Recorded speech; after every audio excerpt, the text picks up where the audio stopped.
डर एक एहसास में आपका स्वागत है। इस चैनल पर आपको सुनने को मिलती हैं डरावनी और सच्ची भूतिया कहानियाँ। अगर आपको ऐसी ही वीडियोस देखना पसंद है तो हमारे इस चैनल को सब्सक्राइब करना न भूलें। तो अब बढ़ते हैं आज की कहानी की ओर।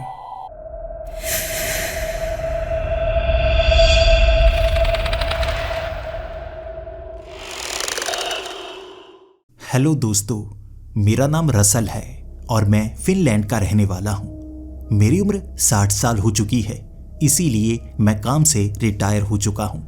पहले मैं बैंक में काम किया करता था। लगभग 30 सालों तक मैं उस बैंक में काम करता ही रहा। इसी पैसे से मैंने अपने बच्चों को पढ़ाया और वो भी एक अच्छी नौकरी पर लगे हुए हैं। लेकिन मेरे दोनों बेटे अलग अलग शहरों में रहते हैं और वो मुझे बुलाते ही रहते हैं कि मैं उनके साथ आकर रहूं।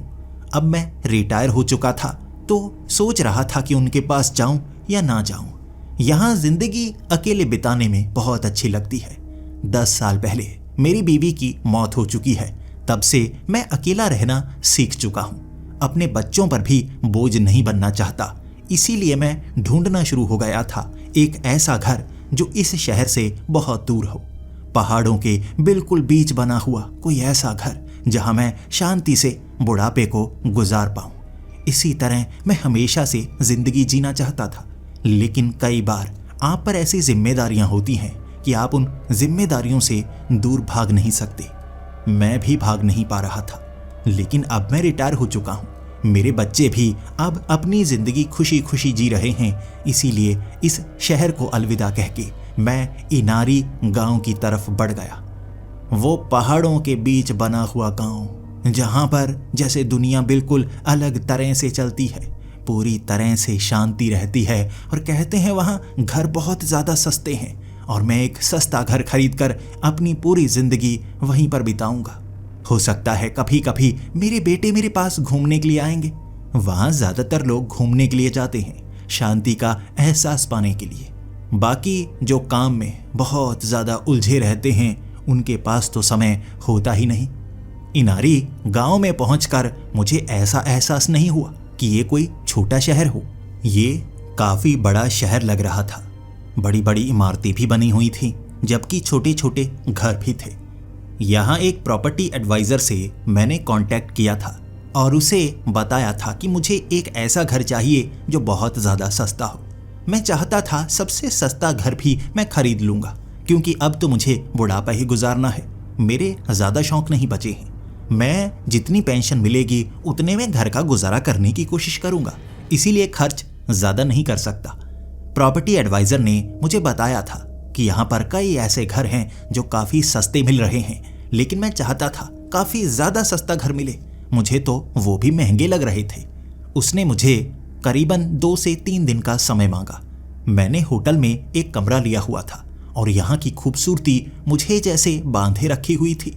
मैं उन पहाड़ों को होटल से बाहर निकल कर देखा करता और हमेशा सोचा करता था ऐसी जगह पर ही बुढ़ापा गुजारूंगा।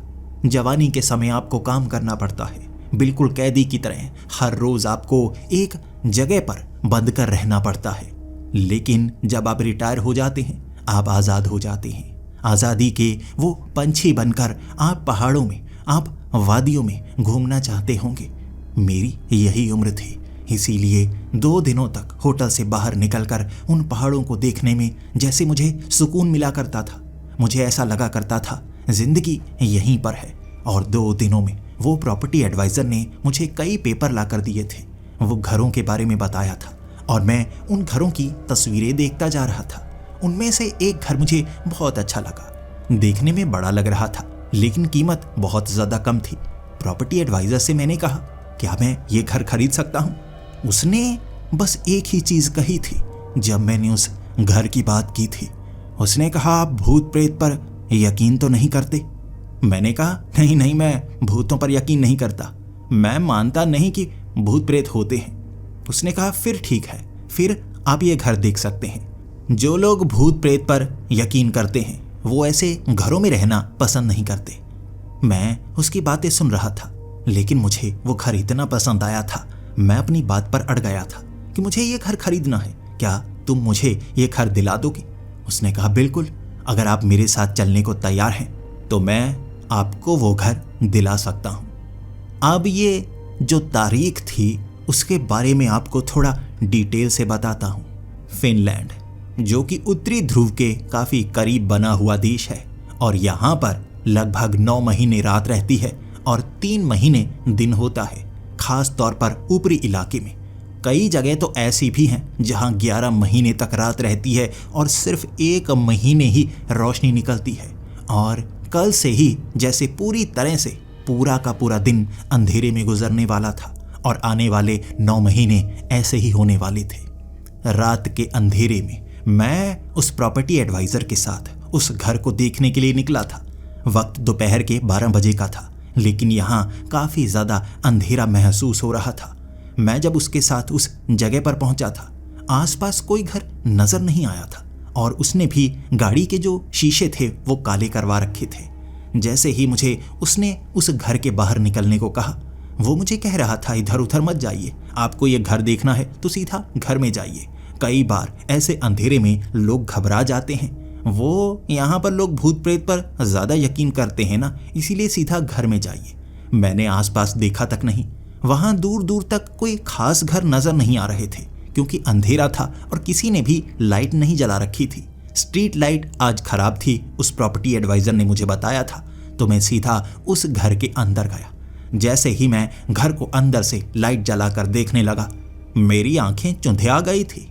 इतना अच्छा घर हमेशा से सपने देखा करता था। जवानी से मैं ऐसे घर के सपने देखा करता था और अपनी बीवी को कहा करता था, तुम्हारे लिए एक दिन मैं ऐसा घर बनवाऊंगा।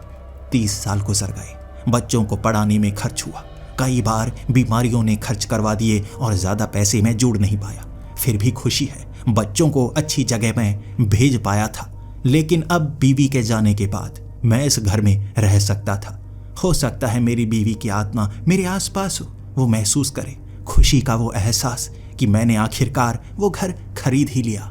मैंने प्रॉपर्टी एडवाइजर से बात कर ली थी।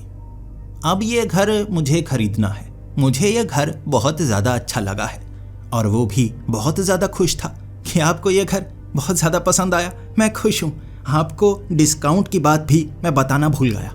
वो मुझे 5% और ज़्यादा डिस्काउंट देने वाला था क्योंकि इस घर का मालिक नहीं चाहता था कि जो इस घर को खरीदने आया है वो खाली हाथ जाए। ये तो और ज़्यादा खुशी की बात थी। और उसने मुझे कहा था कि ये रजिस्ट्री का काम आज ही करना होगा। अगर आप कीमत देने को तैयार हैं तो ये घर आपका हो सकता है। कीमत घर की इतनी कम थी कि इतने तो मेरे अकाउंट में पड़े हुए थे। मैंने जल्द से वो कीमत चुकाकर रजिस्ट्री उसी दोपहर को करवा ली और वो घर का मालिक भी मुझसे मिलकर मेरे गले मिला था और कह रहा था, आपको ये घर मुबारक हो, आखिरकार मेरा घर बिक ही गया। मुझे पैसों की काफ़ी ज़्यादा ज़रूरत थी, काफ़ी समय से ये घर बेचा नहीं जा रहा था, तो मैं अब उस कीमत को पाकर खुश हूँ। मैंने भी उससे हाथ मिलाया और कहा, अब ये घर मेरा है, मैं बड़ी खुशी खुशी इस घर में रहूँगा। उसने हाथ मिलाते वक्त मेरा हाथ छोड़ा नहीं, हाथ पकड़े पकड़े ही मुझसे कहा था, आप भूत प्रेत पर यकीन करते हैं? मैं सोचने लगा, ये वही सवाल था जो प्रॉपर्टी एडवाइज़र ने भी पूछा था और मैंने उस आदमी को जवाब दिया था, जी नहीं, मैं भूतों पर यकीन नहीं करता। उस आदमी ने मेरी आंखों में देखते हुए कहा था, तो यकीन करना चाहिए, क्योंकि जिन चीज़ों की हम जानकारी रख सकते हैं हमें रखनी चाहिए। क्या पता कब ज़रूरत पड़ जाए। उसकी ये बात का मतलब मैं समझ नहीं पाया था। वो आदमी तो वहाँ से चला गया था, लेकिन मैं प्रॉपर्टी एडवाइज़र के बिल्कुल साथ खड़ा उससे पूछ रहा था। ये कैसी बातें कर रहा था, मुझे जैसे डराने की कोशिश कर रहा हो। मैंने ये घर खरीदा है, बेच थोड़े ना रहा हूँ जो सस्ता कर दूंगा ऐसी डरावनी बातें सुनकर। प्रॉपर्टी एडवाइज़र ने कहा, आपको बातें सुनने की ज़रूरत नहीं है, अब ये घर आपका हुआ, मेरी फीस आप चुका चुके हैं, अब दोबारा मिलेंगे। अगर आपको कोई और घर खरीदना हो तो मुझसे कांटेक्ट कर सकते हैं। मैंने भी उससे हाथ मिलाया और उसके बाद मेरा ज़्यादा सामान तो था नहीं। उस घर में बेड, सोफ़ा, अलमारी, बहुत सारी चीज़ें थी जो मुझे फ्री में मिल रही थी। शायद उन चीज़ों की कीमत ही इतनी थी जितनी उस घर की हो। मैं जब उस घर में रात के 8 बजे गया था, मैं अपनी वो गाड़ी से उस सड़क से गुजर रहा और देख रहा था आसपास के वो घरों में क्या कोई रहता है। वहां लाइट नहीं जल रही थी, ना स्ट्रीट लाइट काम कर रही थी। जैसे अंधेरी सड़क पर गाड़ी चलाता हुआ जब मैं उस घर तक पहुंचा, मुझे ऐसा एहसास हुआ था जैसे इस पूरे इलाके में बस एक ही घर हो जहां पर कोई रहता हो। ये बात ने मुझे थोड़ा सा डराया था, क्योंकि अगर यहां मैं अकेला रहूंगा और मुझे किसी चीज की जरूरत पड़ गई तो कोई पड़ोसी भी नहीं है, फिर तो मुसीबत हो सकती है ना।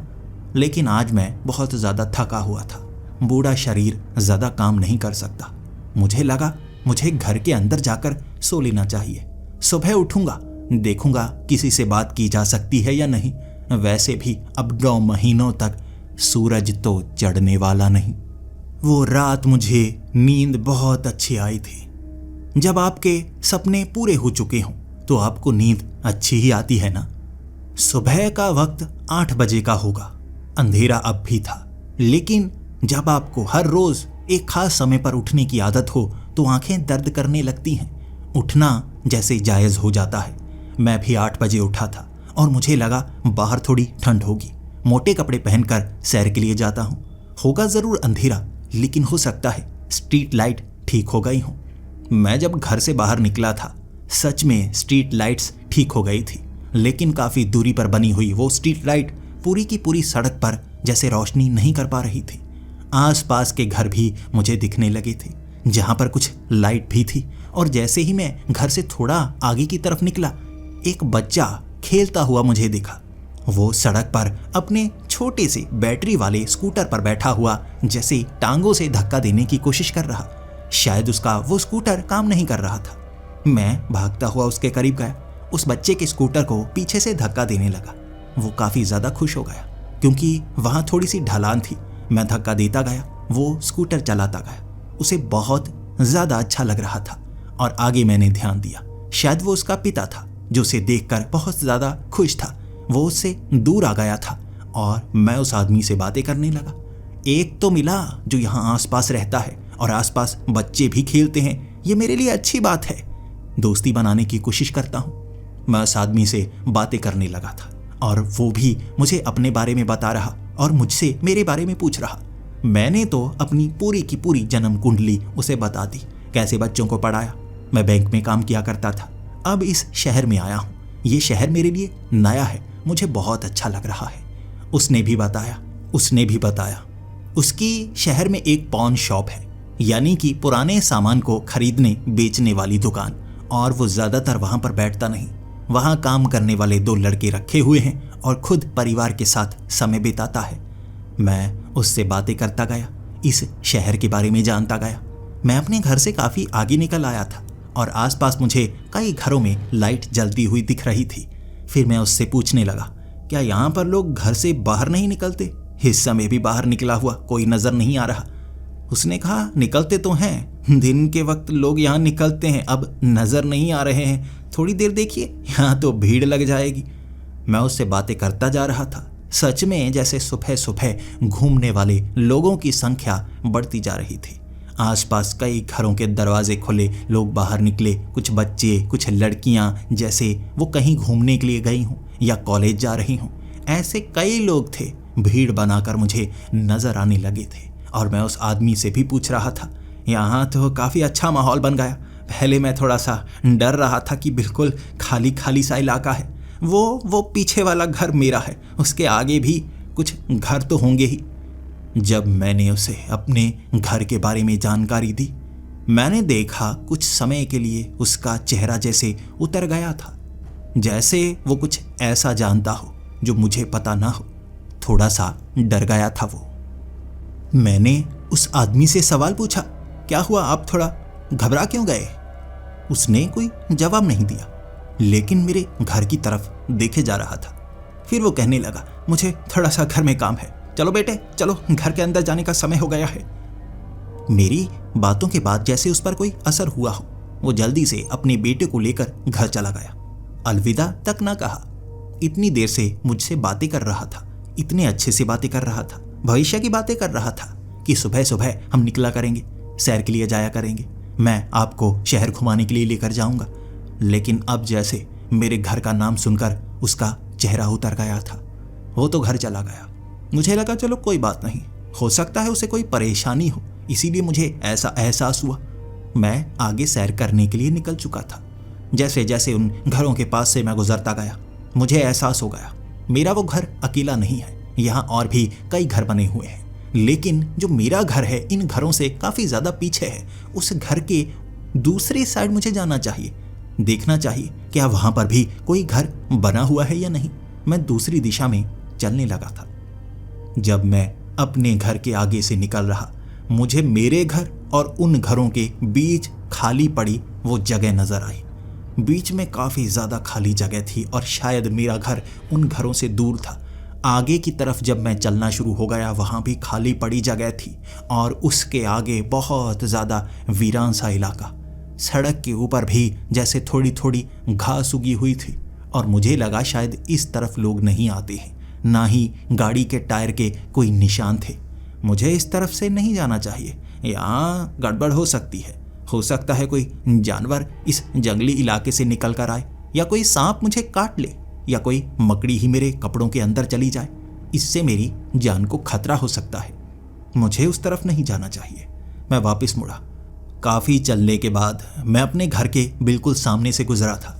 अभी घर जाने का मन नहीं था, तो मैंने सोचा चलो एक बार और राउंड लगा कर आता हूँ, देखता हूँ काफ़ी आगे तक कितने घर बने हुए हैं और क्या किसी और से मैं बात कर सकता हूँ या नहीं। मैं अपने घर के आगे से गुजर रहा था तो वो आदमी जो आगे अपने घर में चला गया था, जो पहले मुझसे बात कर रहा था, मैंने उसे घर से बाहर निकले हुए देखा। लेकिन अब वो अकेला नहीं था, जैसे 8-10 लोग इर्द गिर्द उसके घेरा बनाकर खड़े और वो उनसे कुछ कह रहा था। जैसे ही मैं उनके करीब से निकलने वाला था, मुझे लगा मुझे वहां रुकना चाहिए। मैं जैसे ही रुका, उस आदमी की नजरें मेरी नजरों से मिली। वो घबरा गया, सभी लोग घबरा गए और मेरी तरफ देखने लगे। तब मुझे एहसास हुआ कि वो मेरे बारे में बात कर रहे थे। जब कोई आपके बारे में बात कर रहा हो, पता चल जाता है। पहले तो वो दूर से बात करते हुए नजर आते हैं, आप करीब पहुंचे तो वो आपकी तरफ देखना शुरू हो जाए, समझो कि बात आप ही की चल रही है। मैंने उन सबको कहा, क्या हुआ, आप चुप क्यों कर गए? लेकिन कोई कुछ बोल नहीं रहा था, बस मेरे चेहरे की तरफ ताके जा रहे थे। इस चीज के कारण मैं भी थोड़ा सा सन्न हो गया। कई लोग जब आपकी तरफ ऐसे देखते रहें तो आप थोड़ा सा घबरा जाते हैं। मैं भी घबरा गया और घबरा कर मैंने पूछा, क्या हुआ, आप इस तरह से क्यों देख रहे हैं? मुझे चिंता सी हो रही है। तभी वो आदमी जो पहले मुझसे बात कर रहा था, उसने हालात को संभालने की कोशिश की। अरे अरे, सब ऐसे क्यों देखने लगे? देखो, ऐसी कोई बात नहीं है, आप सब इसे घूर क्यों रहे हैं? वो आदमी फिर मेरे पास आया और मुझे खींचकर थोड़ा सा दूर लेकर गया। वो सभी लोग जैसे ही मैं उनसे दूर गया आपस में बात कर रहे थे और मैंने तब उस आदमी से पूछा, मुझे अब बताओ क्या हुआ? तुम पहले भी ऐसे घबरा से गए थे जब मैंने अपने घर की बात की और यहाँ पर भी कोई बात कर रहे थे। जब मैं यहाँ पर आया तो सब लोग चुप कर गए। क्या तुम मुझे सच बताओगे या नहीं बताओगे? उसने कहा, मैं पहले थोड़ा सा डर रहा था, लेकिन अब मुझे लगा आपको सच बताना ही होगा। मैं उससे सच जानना चाहता था, लेकिन सच बताने से पहले उसने मुझसे एक सवाल किया था। अब आप बताइए, सच सच बताइए, क्या आप भूत प्रेत पर यकीन करते हैं? मैंने हंसते हुए कहा, नहीं नहीं, मैं भूतों पर यकीन नहीं करता। लेकिन ये भूतों की बात सब क्यों करते रहते हैं? मैं यहाँ पहले भी कई लोगों से मिल चुका हूँ जो ये सवाल मुझसे ज़रूर पूछ चुका है कि तुम भूतों पर यकीन करते हो या नहीं, और मैं तुम्हें भी उन्हें जो जवाब दिया वही देना चाहूँगा। नहीं, मैं भूतों पर बिल्कुल यकीन नहीं करता। तब मुझे उस आदमी ने कहा, तो आपको करना चाहिए, भूतों पर यकीन करना चाहिए, तभी आप मेरी बातों को समझ पाएंगे। मेरा चेहरा उतर चुका था। मैं उससे जानना चाहता था आखिर बात क्या है, मुझे भूतों पर यकीन क्यों करना चाहिए, क्योंकि मैं इन चीज़ों पर यकीन नहीं करता। 60 साल की उम्र हो गई थी मेरी। 60 सालों तक मैंने जिस चीज़ को देखा ही नहीं, मैं मानता हूँ वो होती ही नहीं। अब अचानक से मानना कैसे शुरू कर दूं कि भूत प्रेत होते हैं? मैंने फिर भी उसको कहा, चलो मुझे जो बात बताना चाहते हो वो बता दो। उस आदमी ने जो बताना शुरू किया वो अलग सा था। उसने कहा, आपको पता है जो आपका घर है वो हमारे इन सब घरों से काफ़ी ज़्यादा आगे है, वहाँ बिल्कुल सुनसान सी जगह है आगे। मैंने कहा, हाँ मैं जानता हूँ, घर काफ़ी दूर है, आसपास कोई घर बना ही नहीं है। उसने कहा, पता है आपको आसपास कोई घर क्यों नहीं बना हुआ है? मैंने कहा, हाँ हाँ बताओ मुझे, क्यों नहीं बना हुआ है? उसने कहा, जहाँ आपका घर है उसका अंत होता है, उसके आगे कब्रिस्तान शुरू होता है। वो खाली जगह नहीं है, वो कब्रिस्तान है, यहाँ पर लोगों को दफनाया जाता है। ये बात सुनकर मेरे रोंगटे खड़े हो गए थे।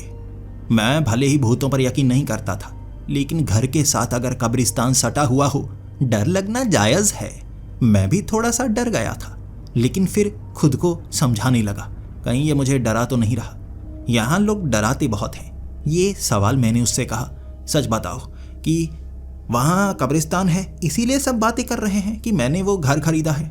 उसने कहा, हाँ सबको लग रहा है कि उस घर में आपको भूत प्रेत नजर आएंगे, आप बहुत ज़्यादा डर जाएंगे और आप घर छोड़कर भाग जाएंगे, इसीलिए हर कोई आपके बारे में बात तो कर रहा है, लेकिन आपको बताने से डर रहा है। मैं अब उस आदमी के साथ उन लोगों की भीड़ के बीच गया और सबको कहने लगा, देखो अगर सच में वहाँ आगे कब्रिस्तान है, क्योंकि मुझे तो महसूस नहीं हुआ, तो मैं डरने वाला नहीं। आप इस तरह से मुझे डराने की कोशिश मत कीजिए। सब थोड़ा सा हंसे थे। वो सोच रहे थे कि मैं डर जाऊंगा, भाग जाऊंगा, इसीलिए बता नहीं रहे थे। जब मैंने सच जान लिया, वो सब मुझसे हाथ मिलाने लगे थे। सब कह रहे थे, देखिए वहाँ अजीब घटनाएं हो सकती हैं, हमने सुना है कब्रिस्तान के पास जो घर है वहाँ भूत प्रेत नजर आते हैं। मैं ये बातें सुनकर खुद को समझा रहा था, कोई बात नहीं, लोग बातें बनाते हैं, बनाने दो। मैं सबसे मिला, उसके बाद आगे जाने का अब मन नहीं था, वहीं मेरा मन ठहरा ठहरा सा रह गया था। फिर मैं घर वापस आया। एक तो दिन और रात में कोई फर्क ही नहीं रहता। अगर दिन के वक्त सूरज ना चढ़े, अंधेरे का एहसास होता है, ऐसा लगता है जैसे ये रात का माहौल हो। और वैसे भी मुझे यहाँ से कहीं जाने की ज़रूरत भी नहीं है, क्योंकि मैं कौन सा काम करता हूँ, पेंशन तो मेरे अकाउंट में आती ही रहेगी। तो आज भी कहीं जाने का मेरा मन नहीं था, घर के अंदर ही था। दोपहर का वक्त हो चुका था, खाना मैं खा चुका था। आराम से बेड पर लेटा हुआ मैं एक नॉवल पढ़ने की कोशिश कर रहा था। जब मैं नॉवल को पढ़ रहा था, अचानक ऊपर से खिड़की की आवाज़ आई, जैसे कोई खिड़की को बार बार खोल रहा हो, बंद कर रहा हो। मुझे अपने घर के अंदर से आई इस आवाज़ ने डरा दिया था। मैं अमूमन ऐसी आवाज़ से नहीं डरता, लेकिन मेरा घर कब्रिस्तान के साथ सटा हुआ है, यह बात मेरे दिमाग में पता नहीं कहाँ से आ गई। जल्दी से सीढ़ियाँ चढ़कर मैं ऊपर वाले कमरे में गया। देखने लगा ये खिड़की अपने आप खुल रही है, बंद हो रही है। कैसे? जब मैं ऊपर पहुंचा, पर्दे हिल रहे थे, बाहर से हवा अंदर आ रही थी, खिड़की खुली थी और मैंने जल्दी से उस खिड़की को बंद किया। फिर मेरे ध्यान में आया, सुबह सुबह मैंने अंदर से हर एक खिड़की को देखा था, बंद किया था। इसको भी मैंने अच्छे से बंद किया था, अपने आप कैसे खुल गई? ये बात मेरे दिमाग में जब आई, मैंने जल्दी से वो पूरे के पूरे कमरे को खंगाल मारा था। बाहर से दरवाज़ा बंद था, वो खुला नहीं था। तो अगर गलती से कोई अंदर आया हो तो अंदर दिखना चाहिए ना। मैं अलमारी के नीचे इधर उधर देखता गया और अचानक एक आवाज़ ने मुझे डरा कर रख दिया। ये आवाज़ उस कमरे से आई थी और ये अलमारी के पीछे से जैसे खरोंचने की आवाज़। मेरे रोंगटे खड़े हो चुके थे। आपको डराया गया हो, भले ही उन चीज़ों पर आप यकीन ना करें, लेकिन आप डरते हैं। मेरा दिमाग चलने लगा था। 60 साल की उम्र तक मैंने जो नहीं देखा, शायद मुझे यहाँ देखने को तो नहीं मिलेगा। मैंने अलमारी के पीछे जब देखा, काले रंग की बिल्ली थी, एक प्यारी सी बिल्ली। मैं इतना डरा था, मेरे दिल की धड़कन बहुत ज़्यादा तेज़ हो चुकी थी, लेकिन बिल्ली को देखकर एकदम से जैसे मुझे झटका लगा, मुझे आनंद आने लगा। मैं जानवरों को प्यार करता हूँ, जानवरों से खेलना मुझे काफ़ी ज़्यादा पसंद है। मुझे नहीं पता था यहाँ घर में मुझे एक बिल्ली भी मिलेगी, बड़ी प्यारी सी, जो घर के अंदर घुस आई है। शायद उसी ने वो खिड़की खोली हो। मैंने हाथ डालकर उस अलमारी के पीछे से बिल्ली को निकाल लिया था, अपने हाथ में बिठाया हुआ, और वो ज़रा भी गुस्सैल नहीं लग रही थी। जैसे हर रोज वो यहाँ पर आती हो, उसने घर बनाया हो। उसे लग रहा होगा कि उसका घर वैसा का वैसा होगा, लेकिन मैंने ये घर खरीद लिया था। मैंने यहाँ कुछ कचरा था जिसे साफ कर दिया था। शायद वो यहीं पर रहती होगी, अब दोबारा से यहाँ पर आ गई, लेकिन है बहुत शरीफ, तो मैं उसे अपने साथ रहने दूंगा। वैसे भी अकेलेपन का एहसास नहीं होगा, और एक जानवर अगर आपके साथ हो तो आपको अंदर से खुश करता रहता है। वो बिल्ली को मैंने बेड के ऊपर बिठा दिया था, खाने के लिए कुछ सामान लाकर दे दिया था। मुझे उसे देखकर काफ़ी ज़्यादा खुशी हो रही। मैं अपनी नॉवल को पढ़ने लगा था, वो भी बड़े प्यार से बेड के ऊपर छलांगे लगा रही। ये उसका भी घर था, मुझसे पहले का। मैं शाम तक वो नॉवल को पढ़ता रहा। उसके बाद मुझे लगा बाहर घूम कर आना चाहिए। सैर करने का फिर से समय हो गया है। बूढ़ी हड्डियों को दिन में 2 बार सैर बहुत ज़्यादा ज़रूरी होती है। चलना आपके लिए अच्छा होता है। तो मैं उस बिल्ली को वहीं पर एक बर्तन में खाना डालकर बाहर घूमने के लिए निकल गया। मैं शाम के वक्त जब बाहर निकला हुआ था, अंधेरा तो था, स्ट्रीट लाइट चल नहीं रही, बाहर इतना घुप अंधेरा था और लोगों के बोलने की आवाज़। मुझे ऐसा लग रहा था जैसे भूतों की आवाज़ हो।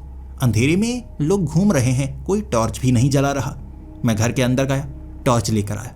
जैसे ही मैं टॉर्च मारता हुआ उस सड़क से आगे की तरफ जा रहा था, मुझे नजर आया दूर दूर तक कई लोग जैसे बेंच पर बैठे हुए, कई लोग जैसे किनारे पर खड़े। मैं हैरान था, ये अंधेरे में क्यों खड़े हैं, कोई टॉर्च का इस्तेमाल क्यों नहीं कर रहा। मैंने टॉर्च एक आदमी पर मारी और ये वही घर वाला आदमी था। उसके पास जाकर मैंने पूछा, सब अंधेरे में क्यों खड़े हैं? मुझे लगा अंधेरे से आवाज़ें आ रही हैं। अचानक वो स्ट्रीट लाइट चलने लगी और उसने इशारा करके कहा, ये बंद हो गई थी। मैं भी घूमने के लिए निकला था, जैसे सभी लोग यहाँ एंजॉय करने के लिए दोपहर के वक्त निकलते हैं ना, रात को ठंड हो जाती है। तो अचानक लाइट चली गई और तुम्हें भी वही लग रहा है जो मुझे भी पहले लगा था कि कोई टॉर्च क्यों नहीं जला रहा, और सामने से तुम चलते हुए आ गए टॉर्च लेकर। तो अब स्ट्रीट लाइट जल गई है तो तुम टॉर्च को बंद कर सकते हो। फिर मैं उससे और बातें करने लगा, लेकिन वो मुझसे कोई खास बात करना चाहता था। बार बार मेरी बातों को सुनता और चुप कर जाता। फिर मैंने उससे कहा, तुम कुछ बता क्यों नहीं रहे? उसने कहा, मैं बताना नहीं चाहता, मैं वैसे तुम्हें कहना चाहता हूँ, उस तरफ घूम कर आए।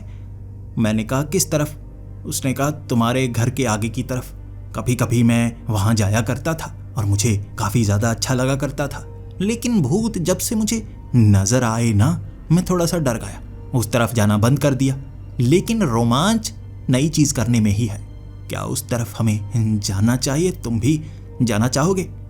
मैं उसके चेहरे की तरफ देख रहा और मैं जानना चाहता था उसे कैसा भूत नजर आया है।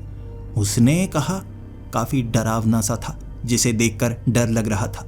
सफ़ेद रंग से कपड़े पहने होते हैं, भूत धुंधला धुंधला सा नजर आता है, लेकिन अगर आप उसके करीब जाएं आपको डराने की कोशिश करेगा और हो सकता है नुकसान भी पहुंचाए। मैंने सुना है कई लोगों को उन्होंने नुकसान पहुंचाने की कोशिश की है। मैंने उसको कहा, नुकसान? अरे यार, भूत प्रेत नहीं होते, तुम्हें कोई आदमी नजर आया होगा, कोई बच्चा होगा, कोई लटका हुआ कपड़ा होगा। वो मानने का नाम नहीं ले रहा, बल्कि उसने तो कहा, तुम्हारे घर में कोई अजीब घटना नहीं हुई? तुम्हारे साथ कुछ ऐसा तो नहीं हुआ जिस पर तुम यकीन ना कर पाओ? मैंने उसको कहा, नहीं, मुझे ऐसा तो कोई एहसास नहीं हुआ। उसने कहा, एहसास करना चाहते हो तो उस तरफ जाकर आए, मुझे भी काफ़ी मज़ा आएगा। मैंने कहा, ठीक है, चलते हैं, मैं पहले भी वहाँ जा चुका हूँ। उसने कहा, तुम्हें कोई नज़र नहीं आया? मैंने कहा, नहीं, कोई नज़र नहीं आया। उसने कहा, तो आज देख कर आते हैं, चलो चलो मेरे साथ चलो। मैंने हामी भर दी और हम दोबारा मेरी घर की तरफ चलने लगे। जैसे ही मेरे घर के आगे से गुजर रहे थे, वो बिल्ली जैसे बाहर वाली खिड़की से झांक रही। वो आदमी ने कहा, यह क्या बिल्ली तुमने पाली हुई है? मैंने कहा, नहीं, ये घर के अंदर घुस आती है और मुझे अच्छी लगी, मैं सोच रहा हूँ पाल ही लूँ। फिर हम मेरे घर से भी आगे निकले। वीरान सी जगह थी, झाड़ियाँ उगी हुई, रास्ते पर भी जैसे कई जगह घास उगी हुई। वो तारकोल की सड़क थी जिसके बीच में खड्डे और वहाँ घास उगी हुई, सूखी हुई वो घास थी जिसे देखते देखते हम आगे बढ़ रहे और वहाँ कई पेड़ लगे हुए। वो पेड़ों पर पत्तियाँ नहीं थी, डरावने डरावने से पेड़ थे। और तभी उस आदमी ने कहा, वो देखो वो देखो, वो क्या है? वहाँ एक पेड़ के ऊपर सफ़ेद रंग का कपड़ा लटका हुआ, हवा के कारण थोड़ा थोड़ा हिल रहा था। मैंने उसको कहा वो तो कपड़ा है, क्या तुमने ये तो नहीं देखा था? उसने कहा नहीं नहीं ये नहीं था। फिर हम आगे की तरफ बढ़े। वहां जैसे कब्रिस्तान है या नहीं है पता नहीं चल रहा था। कोई भी कब्र नजर तो नहीं आ रही। और ये मैंने उससे कहा था, तुम तो कह रहे हो मेरे घर के साथ आगे कब्रिस्तान लगा हुआ है, यहाँ तो मुझे कोई कब्र नजर नहीं आ रही। लेकिन उसने कहा वो बड़ी बड़ी झाड़ियाँ दिख रही हैं, उसके बीच कब्रें हैं, जाकर देखना चाहोगे? मैंने कहा नहीं नहीं, मैं ऐसे भी देखना नहीं चाहूँगा, वहाँ कोई सांप वगैरह कुछ हुआ तो। हम वहाँ से काफ़ी आगे निकले और आगे टूटे फूटे घर दिखने शुरू हो गए। ऐसे टूटे घर थे जिनकी छतें नहीं थी, लेकिन अंदर से लाइट जल रही। वो लाइट को देखते ही मैं उस आदमी से पूछ रहा था, ये कैसे घर हैं टूटे फूटे से, पुराने से, लेकिन लाइट जल रही है, क्या यहाँ पर कोई रहता है? उसका चेहरा उतरा हुआ था, वो तो बोल नहीं पा रहा था, इतना ज़्यादा डरा हुआ। मैंने उसका सफ़ेद पड़ा हुआ चेहरा देखा। मैं अब सवाल कर रहा, क्या हुआ, तुम घबरा क्यों रहे हो, तुम्हें चक्कर तो नहीं आ रहे? उसने कहा वो देखो उस खिड़की पर। वो टूटा हुआ एक घर जिसकी खिड़की पर एक आदमी साफ नजर आ रहा, बाहर की तरफ झांकता हुआ। घर इतना बुरी तरह से टूटा हुआ था कि उसमें रहा नहीं जा सकता। ये कौन है? क्या ये आदमी यहाँ रहता होगा या सच में भूत प्रेत होते हैं और मैं अपनी आंखों से एक भूत को देख रहा हूँ? वो आदमी बहुत ज्यादा डर चुका था। मैं भी उसे देखकर थोड़ा थोड़ा डरने लगा था। अचानक वो खिड़की से जैसे पीछे हटा। अब खिड़की पर कोई नजर नहीं आ रहा। वो आदमी कह रहा था, क्या हमें वापस चलना चाहिए? चलो चलो वापस चलते हैं ना, यहाँ तो भूत नजर आ गया। मैंने उसको कहा वो भूत था या नहीं ये कंफर्म थोड़े ना हुआ है, वो तो कोई आदमी भी वहाँ हो सकता है। उसने कहा घर तुम्हें सही सलामत दिख रहे हैं या टूटे हुए दिख रहे हैं? मैंने कहा टूटे हुए। उसने कहा क्या ऊपर छत पर कोई चढ़ सकता है या नहीं चढ़ सकता? मैंने कहा हालत इतनी बुरी है, नहीं चढ़ सकता। उसने कहा तो ऊपर वो इंसान है या भूत है, खुद सोच कर देखो। बाद में उसके दम था, लेकिन मैं वापस जाना नहीं चाहता था। एक बार किसी चीज से आप डर जाओ तो हमेशा डरते रहते हैं। डर पूरी तरह से खत्म करूंगा, ना सिर्फ अपना बल्कि उसका भी। इसीलिए मैंने उसको कहा थोड़ा और आगे की तरफ बढ़ते हैं। आगे बहुत सारे घर बने हुए, जैसे किसी जमाने में ये भी कोई गांव रहा होगा। कई घर थे लेकिन खंडहर, टूटे हुए, गले हुए। कुछ तो जैसे आधे थे, ऊपर जैसे बहुत ज्यादा आंधी के कारण वो उड़ गए हों। घास, सड़कें साफ नहीं थी, लेकिन जंग लगी हुई वो स्ट्रीट लाइट और नीचे लटके हुए वो बल्ब, ऐसा लग रहा था खौफनाक जगह है। टॉर्च की रोशनी में इधर उधर देखते हुए बिल्कुल कोई डरावनी फिल्म का एहसास हो रहा। जब हम एक चौराहे पर पहुंचे, वहां आगे जाने का रास्ता था, दाएं जाने का, बाएं जाने का और पीछे जाने का भी रास्ता। उस चौराहे पर जब हम पहुंचे थे, आगे दो आदमी सड़क के बिल्कुल बीच में खड़े नजर आए, सफेद कपड़ों में, और उनके चेहरे कुछ अलग से लग रहे। उनके चेहरे उतरे हुए, वो घबराए हुए हमारी तरफ देख रहे और अचानक घरों के पास जाकर जैसे छिप गए। मैं बस कुछ बोलता उससे पहले मेरे साथी ने जैसे चीख मारी हो। उसकी चीख ने मुझे भी डरा दिया था। मैं दोबारा टॉर्च मारकर उन लोगों की तरफ देखना चाहता था, लेकिन वहां अब दो लोग नहीं थे। वहां पर जैसे 10-15 लोग थे और उनके चीखने की आवाज़ें, बोलने की आवाज़ें, वो जैसे हम पर हमला करना चाहते हों। हमें देखकर उनके हाथ में जैसे मशाल जैसी चीज़ आ गई थी। इसी के साथ कुछ के हाथ में तलवारें भी थी। मैं ये देखकर घबरा गया। भूत ऐसा भी कर सकते हैं, मुझे नहीं पता था। मुझे तो लगता था कि कहानियों में जैसा कहा जाता है, भूत चिपक जाते हैं, सर दर्द होता है, उल्टी आती है, उसके बाद घर में ऐसी परछाइयाँ नजर आती हैं, तो यहाँ भी कुछ ऐसा होगा। मुझे नहीं पता था यहाँ भूतों का झुंड है, झुंड। बहुत ज़्यादा थे वो, उनकी संख्या 20 से ज़्यादा हो चुकी थी। हमें जैसे घेरा डाला जा रहा था। सबके कपड़े सफ़ेद, सबके चेहरे डरावने, और मैं उसके साथ पीछे मुड़ना चाहता था, लेकिन वो मौजूद ही नहीं। मेरा साथी बहुत दूर भागता हुआ मुझे साफ दिख गया। उन लोगों की चीखें, उन लोगों की आवाज़ों में मुझे उसके कदमों की आवाज़ सुनाई नहीं दी। वो तो मुझे छोड़कर भाग चुका था। मेरी उम्र 60 साल, मुझसे भागा नहीं जा सकता था, लेकिन फिर भी लंगड़ाते लंगड़ाते एक घुटना मेरा थोड़ा दर्द किया करता था। फिर भी मैं पीछे की तरफ भागना शुरू हो गया। वो सफ़ेद कपड़ों वाले हमारे पीछे पीछे थे। वो जो आदमी था मुझसे पहले भागा था, लेकिन उसके भागने की रफ्तार कम थी। मैं तो लंगड़ाता लंगड़ाता उससे ज़्यादा तेज़ उसके साथ आकर मिल गया था और हम उन घरों से काफ़ी दूर निकल आए। वो झाड़ियों के पास खड़े होकर हमारी तरफ ऐसे ताक रहे थे जैसे हम उनकी चंगुल से बचकर आए थे। शायद वो दोबारा ऐसा मौका ना दें। उनसे बचकर हम अपने अपने घर आ गए थे और जब मैं अपने घर में आया तब जाकर मुझे शांति मिली। दूर दूर तक वो लोग नहीं थे, यानी उन्होंने पीछा नहीं किया। उसके बाद मैंने पानी पिया, फिर मैं सोफे पर बैठ गया। मुझे कुछ समय बाद बिल्कुल सही लगने लगा। मुझे लगा अब मुझे ऊपर बेडरूम में जाना चाहिए। शायद अब सैर करने का समय खत्म हो गया। आज तो काफ़ी ज़्यादा एक्सरसाइज ही हो गई, भागना पड़ गया और ऊपर से वो भूत भी नजर आए। जिंदगी में पहली बार ऐसे भूत देखे हैं जो मशाल लेकर तलवारें लेकर मारने की कोशिश कर रहे थे। अब बुढ़ापे में भागा भी नहीं जा रहा था, घुटना दर्द करने को आ गया। मुझे बेडरूम में जाकर सोना चाहिए। ऐसा करता हूँ, ऊपर जाता हूँ, ऊपर से बाहर झांकने की कोशिश करता ही रहूँगा। मुझे काफ़ी ज़्यादा डर जो लग रहा था। मैं ऊपर गया। मैं उस बिल्ली को भी नीचे लाना चाहता था।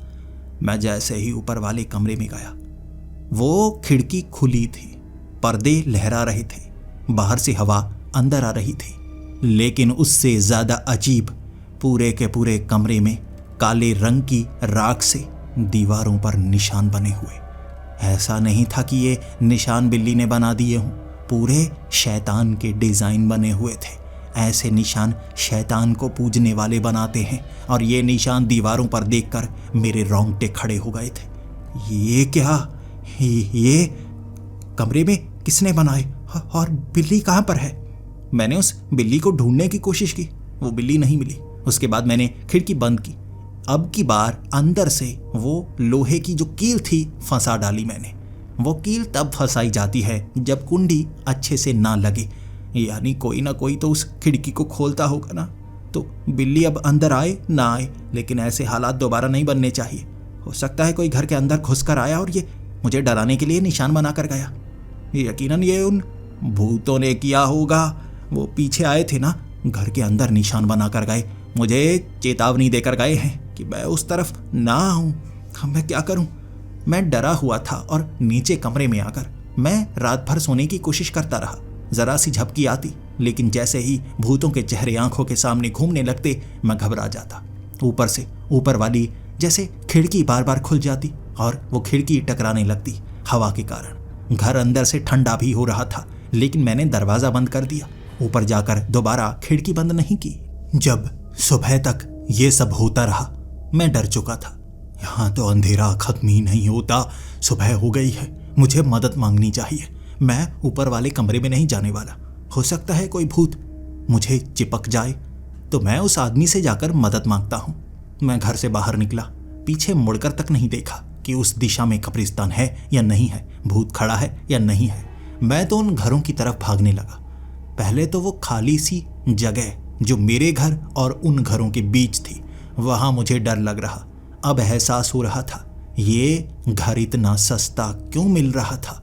यहाँ इस घर के दूसरी तरफ कब्रिस्तान जो है और भूत प्रेत परेशान करते हैं, इसलिए अब मुझे यकीन होने लगा था। मैं सीधा पहुँच गया उस आदमी के घर। दरवाज़ा खटखटाए जा रहा। जैसे ही वो आदमी बाहर निकला, मेरा उतरा हुआ चेहरा देखकर वो कह रहा था, क्या हुआ, आइए अंदर आइए। मैं उसके घर के अंदर गया और उसे बताने लगा रात को क्या क्या हुआ। जब मैं घर के अंदर आ गया था ना, उसके बाद ऊपर वाले कमरे में वो अजीब से शैतान के निशान मिले। वो भी घबरा गया और कहने लगा, यार तुम्हारे साथ भी वैसा ही होने लगा। ऐसा मेरे पिता के साथ भी हुआ करता था। यहाँ कई लोगों के साथ ऐसा हो चुका है। जो भूतों पर यकीन नहीं करते ना, उनके साथ ये सब होता है और उसके बाद वो पीछा नहीं छोड़ते, वो मारने की कोशिश करते हैं। मुझे नहीं पता था मेरी इस गलती के कारण आपको ये भुगतना पड़ेगा। मुझे तो ये रोमांचक घटना लग रही थी। मैं पहले भी भूतों को देख चुका था, तो मुझे लगा दोबारा देखना चाहिए, लेकिन ये होगा मुझे नहीं पता था। मुझे माफ़ कर दीजिए। मैंने उसको कहा, इसमें आपकी गलती नहीं, मैं भी आपके साथ गया था, अब मेरे साथ ये हो रहा है। मुझे अब ये बताइए मैं इसको दूर कैसे करूं, और क्या आप देखना चाहोगे मेरे उस कमरे में वो निशान कैसे बने हुए हैं। वो आदमी मेरे घर में अकेले आना नहीं चाहता था। उसने अपनी बीवी को भी साथ लिया, अपने बच्चे को भी साथ लिया, क्योंकि वो अकेले आने से डर रहा था। अगर किसी को यहाँ वो बताता कि मेरे घर में ऐसे निशान मिले हैं तो सब जैसे ज़्यादा डरने लगते और शायद मुझसे बात ना करते। उसने कहा किसी को बताना मत, मैं पूरे परिवार के साथ तुम्हारे साथ चलता हूँ, देखते हैं वहाँ पर हमें क्या नज़र आता है। मेरे घर की तरफ जाते वक्त हम सब डरे हुए, हम 4 लोग थे। वो बेचारा बच्चा जिसकी उम्र 9 साल थी वो भी घबराया हुआ, उसका चेहरा भी उतरा हुआ था। मैं कहे जा रहा था उस आदमी को कि बच्चे को वहाँ छोड़ दो। उसने कहा नहीं, मैं अपने परिवार को पीछे भी नहीं छोड़ना चाहता, कहीं पीछे कुछ हो गया तो मैं अब उन्हें भी अपने साथ ही रखूँगा, देख कर आते हैं। जब मेरे घर पहुँचे, अंदर जैसे सामान बिखरा हुआ, नीचे वाले कमरों में भी ऐसे हालात थे। फिर जब हम ऊपर वाले कमरे में गए, बिल्ली नहीं मिली वहाँ, खिड़की खुली थी, अंदर वो कोयले से बनाए गए निशान, जिसे देखकर वो कह रहा था यही निशान, यही निशान मेरे पिता के कमरे में भी मिले थे। और उसके बाद उन्हें भूत प्रेत ज़्यादा दिखने लगे थे और कुछ दिनों बाद उनकी मौत हो गई थी। उस समय हमने गलती की, उन्हें अकेला छोड़ दिया था, उस घर में मैं रहा नहीं था। जबकि बाकियों के साथ जब ये हुआ तो कहते हैं जो अकेला होता है उसके साथ वो भूत प्रेत कुछ बुरा करते हैं, अगर कुछ लोग उनके साथ हों तब अच्छा होता है। मैं उसकी बातों से और ज़्यादा घबरा गया। मैं उसको कह रहा मैं अकेला ही हूँ, मैं किसके साथ रहूँगा, किसको यहाँ बुलाऊँगा। उसने कहा मैं आपके साथ रहने को तैयार हूँ, मैंने अपने पिता को खोया है लेकिन आप जैसा दोस्त खोना नहीं चाहूँगा, जहाँ पर गलती भी मेरी है। मैंने हामी भर दी थी और उसने कहा मैं आपके घर में रहना चाहूँगा। मैंने अनुमति दे दी। ऊपर वाले कमरे में वो रहना चाहता था। अपनी बीवी को, अपने बच्चे को उसने ऊपर वाले कमरे में भेज दिया और दिन के वक्त ही नीचे हम एक ऐसा अनुष्ठान करने वाले थे जिससे घर शुद्ध हो। उसने कहा ऐसे भूत प्रेत को घरों से दूर रखने के लिए ये अनुष्ठान यहाँ किए जाते हैं। यह पवित्र अनुष्ठान से घर शुद्ध हो जाता है, लेकिन भूत प्रेत का हमला होने की पूरी आशंका रहती है। क्या आप ये करना चाहेंगे? मैंने कहा जो करना है करो, मुझे बहुत ज़्यादा डर लग रहा है। क्या यहाँ वो भूत नज़र तो नहीं आएंगे ना? उसने कहा था मैं इसकी गारंटी नहीं दे सकता, मैं आपके साथ हूँ, जो होगा जैसे होगा मैं आपके साथ रहूँगा। घर के अंदर नीचे लाल रंग का कपड़ा बिछाकर हम आमने सामने बैठे थे और जैसे जैसे वो कहता जा रहा था वैसे वैसे मैंने बोला था। फिर वो मोमबत्ती बुझा डाली। उसके बाद उसने कहा काम हो गया, लेकिन इससे ज़्यादा असर नहीं होगा। मुझे बस इतना पता था इससे वो भूत प्रेत घर के बाहर रहेंगे, अंदर नहीं आ पाएंगे और हमें बस सुरक्षा का ध्यान रखना है कुछ दिनों के लिए। मुझे पता नहीं था वो कहना क्या चाहता है, लेकिन कुछ समय बाद जब उसकी बीवी और उसका बच्चा ऊपर ही थे, नीचे हम खिड़कियों के बाहर झांकने की कोशिश कर रहे और जैसा उसने कहा था वैसा ही हुआ। घर के बाहर वो सफ़ेद कपड़ों वाले प्रेत दिखने लगे थे, कभी दाईं तरफ जाते कभी बाईं तरफ।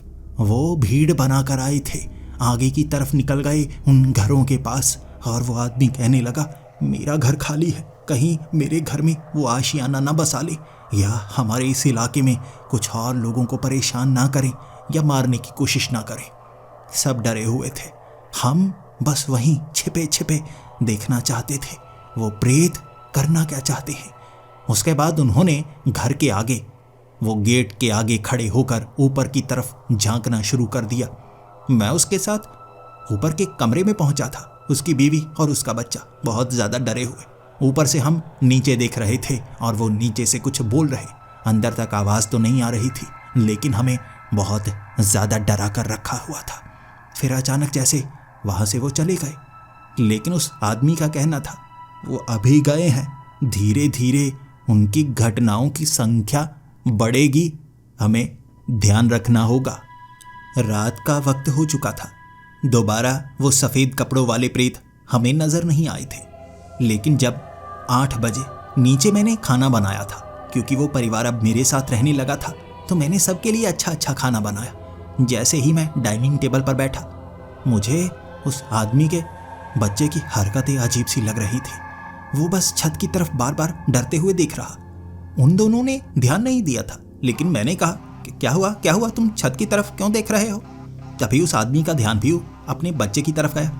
वो भी पूछने लगा, हाँ क्या हुआ मैक्स, क्या हुआ, ऊपर की तरफ क्यों देख रहे हो? उस बच्चे ने अपनी आंखों की पुतलियां ऊपर की तरफ चढ़ा ली। वो हवा में लहराने लगा था, जैसे कोई शक्ति उसके शरीर में आ गई हो। वो हवा में लटक चुका था और हम तीनों ऐसे डर गए कि हमारे रोंगटे खड़े हो गए थे। मेरी तो सांस रुकने को आ गई थी। ऐसी चीज देखी थी मैंने जिस पर मैं यकीन नहीं कर सकता था। उसके बाद वो भारी आवाज में कह रहा था, मैं तुम्हें जिंदा नहीं छोड़ूंगा। ये एक मर्द की आवाज थी जो एक बच्चे के गले से निकल रही थी, मेरी तरफ उंगली करके।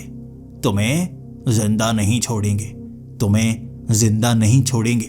दोबारा अगर तुम हमारे उस कब्रिस्तान में आए तो तुम्हें जिंदा नहीं छोड़ेंगे। ये कहते ही वो बच्चा जमीन पर गिर गया। उसके बाद उसे होश आया। उसे कुछ याद नहीं था, लेकिन वो आदमी कह रहा था, धमकी दी है उन्होंने हमें, मेरे बेटे में आकर धमकी दी है। दोबारा हम उस तरफ नहीं जाएंगे, दोबारा हम उस तरफ नहीं जाएंगे। उसने ऊंची आवाज में चीख कर कहा था, हम दोबारा वहां नहीं आएंगे, हम दोबारा वहां नहीं आएंगे। यह वो घटना थी जिसने मेरे दिमाग पर बहुत ज्यादा असर डाला था। क्या करूं अब मैं, क्या करूं? यहाँ तो बहुत ज्यादा खतरा बढ़ चुका है। बेचारे परिवार को वो भूत परेशान करेंगे। अकेला होता तो शायद ये घर छोड़कर भाग जाता। अब मुझे उनकी भी चिंता थी, कहीं उनके पीछे वो भूत ना आ गया हो। तब उस परिवार ने कहा कि इस घर में रहने की बजाय हमारे घर चलते हैं, वहां हमें ऐसा एहसास नहीं होगा। वो अगले दिन हम उसके घर पहुंच गए थे। मुझे ऊपर वाला कमरा दिया गया था और काफी शांति लगभग कुछ घंटों तक ही थी। जब मैं नीचे पहुंचा था उस आदमी से बात करने के लिए, मैंने देखा वो तीनों दीवार से सटे हुए, जैसे किसी शक्ति ने उनकी आंखों को लाल कर रखा था और वो दीवार से चिपके हुए थे। ये दृश्य देखकर मैंने उन्हें हिला हिला कर उठाने की कोशिश की, जैसे कोई शक्ति दीवार से चिपकाकर उनके खून को आंखों में चढ़ा रही हो। मैंने झटके देकर उन्हें उठाया। वो तो जैसे नींद से उठे हों, दिन के वक्त ही जैसे सो गए थे। उन्हें याद तक नहीं उनके साथ क्या हुआ। जब मैंने बयां करके बताया ये हुआ, वो डर गए। अब वो आदमी रोने लगा था। हम क्या करें, वो भूत तो हमारा पीछा कर रहे हैं। पहले आपका पीछा कर रहे थे, अब वो हमारा भी पीछा कर रहे हैं, हमारे अंदर आने लगे हैं। अब हम क्या करेंगे? शायद अब हम बच नहीं पाएंगे। इसके बाद उसने खिड़कियों पर, दरवाजों पर फट्टे लगाने शुरू कर दिए, कीलें गाड़नी शुरू कर दी। मैं उसको कह रहा था, हमें घर से बाहर तो निकलना होगा, खाना लेकर आना तो होगा। उसने कहा, नहीं, हम घर से बाहर नहीं निकलेंगे, वरना वो प्रेत हमें मार डालेंगे। गलती से वहां गए तो वो मार डालेंगे। वो सब कुछ बंद कर रहा था और उसका कहना था खाना पीना किसी से मंगवा सकते हैं, लेकिन मुझे गड़बड़ लग रही थी। मैंने कहा यहाँ बंद रहे, और कहीं अंदर से भूतों ने हमला कर दिया, बचने का कोई रास्ता नहीं होगा। उसने सब कुछ बंद कर दिया था। और कमाल की बात, उस दिन अंदर कोई भूत नहीं आया, किसी के साथ कुछ नहीं हुआ, कोई परछाई नजर नहीं आई। जैसे उसका तरीका काम कर गया था। वो पागलों जैसी हरकतें जरूर कर रहा था, लेकिन काम बन रहा था। मैं फिर भी जेल की तरह यहां नहीं रह सकता था। मैंने इतनी उम्र बिताई है, मैं कैद में रहकर कभी खुश नहीं रह सकता, भले ही मौत को गले क्यों ना लगाना पड़े। मैं उसको कह रहा, मुझे बाहर जाने दो। वो जाने नहीं देना चाहता था, वो मेरी चिंता कर रहा था। लेकिन मैंने एक तरीका अपनाया। रात को मैं यहां से निकलूंगा, वो कब्रिस्तान की तरफ नहीं जाऊंगा, दूसरी तरफ प्रॉपर्टी एडवाइजर से बात करने की कोशिश करूंगा और उससे कहूंगा कि कोई और घर दो अगर मिल जाए, वहां पर मैं इस फैमिली को भी लेकर जाऊंगा। ये घर तो बाद में बिक जाएगा, पैसों का इंतजाम मैं कर लूंगा। यहाँ घर सस्ते हैं और शायद कोई और सस्ता घर मिल जाए। रात को मैंने ऊपर वाली खिड़की तोड़कर वहां से बाहर निकलने का प्लान बनाया। रस्सी के सहारे नीचे पहुंचकर मैं अपनी गाड़ी स्टार्ट करके पहुंच गया था शहर में, और प्रॉपर्टी एडवाइजर रात के 11 बजे भी अवेलेबल था। मैं जब उसके घर गया, मुझे देखकर वो हैरान था, घबराया हुआ, चेहरा उतर गया था उसका। वो कांपती हुई आवाज में कह रहा, क्या हुआ, आप यहाँ आ गए? मैंने उसको कहा, मैं भूतों पर यकीन नहीं करता था, मैं खुद भूतों को देखकर आया हूँ। कब्रिस्तान। और उसका चेहरा उतर गया। फिर वो मुझे कहने लगा, माफ़ कीजिए, मैं आपको बताना चाहता था, मुझे माफ़ कीजिए, मैं आपको बताना चाहता था। मैंने उसको पूरी घटना के बारे में बताया कि एक परिवार है जो मेरी मदद कर रहा है, लेकिन वो भूत पीछे पड़ गए हैं। उसने कहा वहाँ भूतिया घटनाएं होती हैं, कल मैं उनकी भी मदद करूँगा, मैं उन्हें भी वहाँ से बाहर निकालूंगा, घर का इंतज़ाम मैं करने की कोशिश करता हूँ।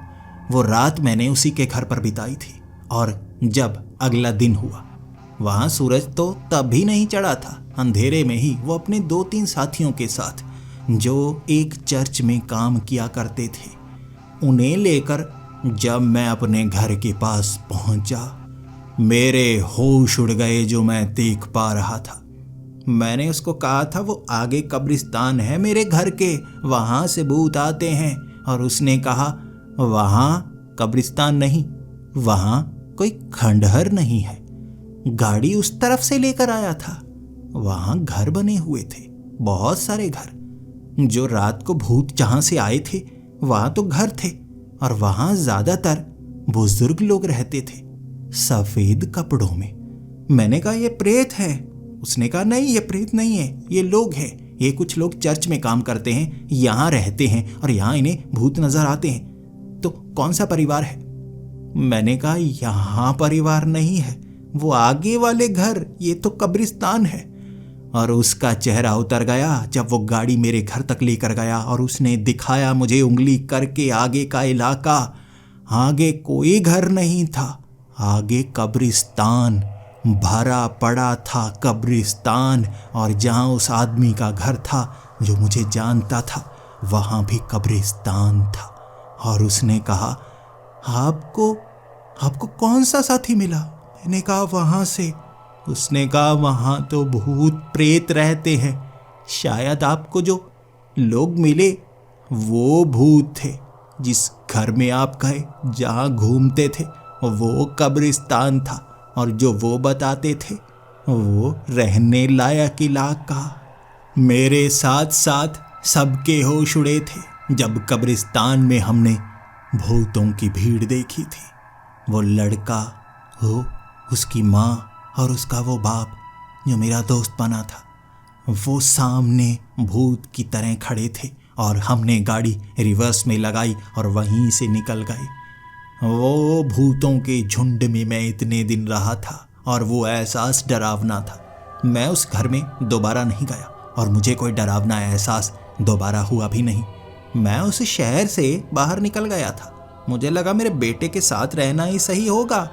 भूतों के बीच रहना तो खौफनाक था। वो तो आपको समझने तक नहीं देते क्या सही है और क्या गलत।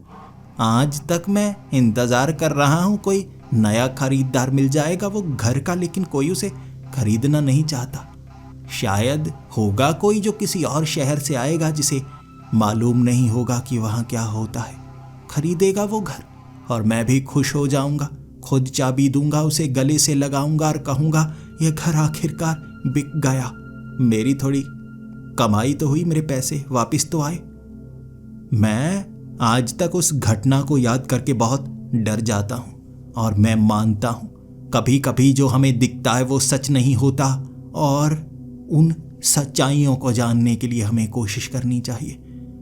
ये आपके लिए इसलिए कह रहा हूँ क्योंकि हो सकता है आप एक ऐसी जगह पर रहते हो जहाँ जिंदा लोग नहीं रहते और आपको कभी पता लगेगा भी नहीं। बस आपको उस जगह से बाहर निकलना चाहिए।